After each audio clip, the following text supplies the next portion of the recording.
স্বাধীনতা দিবসের প্রাক্কালে কলকাতা ও পশ্চিমবঙ্গের বিভিন্ন প্রান্ত উত্তাল একাধিক আন্দোলনে। 1 বছর আগে আর.জি. কর মেডিকেল কলেজের ইন্টার্ন চিকিৎসকের নৃশংস ধর্ষণ ও খুনের ঘটনাকে ঘিরে ফের পথে নেমেছে রিক্লেম দ্য নাইট মিছিল। মশাল ও মোমবাতি হাতে প্রতিবাদীরা দাবি তুলেছেন ন্যায় বিচার ও নারীদের নিরাপত্তা নিশ্চিত করতে হবে। যদিও ভিড় কিছুটা কম ছিল, তবুও আওয়াজ ছিল তীব্র।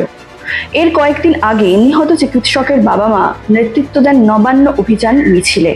রাজ্য সচিবালয়ের পথে পুলিশের ব্যারিকেডে বাধা পেয়ে বিক্ষোভকারীদের সঙ্গে পুলিশের সংঘর্ষ বাধে।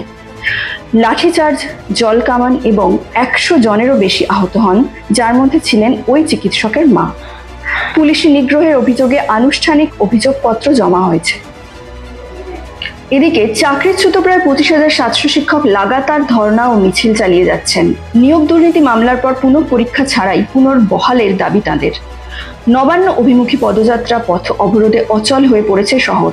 রাজ্য অস্থায়ী ভাতা ঘোষণা করলেও সুপ্রিম কোর্ট বছরের শেষের মধ্যে নতুন নিয়োগের নির্দেশ দিয়েছে। এছাড়া এবছরের শুরুতে মুর্শিদাবাদে ওয়াকফ সংশোধনী আইনকে ঘিরে সহিংস বিক্ষোভে প্রাণহানি ঘটে। মোতায়েন হয় কেন্দ্রীয় বাহিনী। নারী সুরক্ষা থেকে শুরু করে চাকরির দাবি ও বিতর্কিত আইনের প্রতিবাদ। পশ্চিমবঙ্গের রাস্তাঘাটে আজ একটাই স্লোগান, ন্যায় চাই।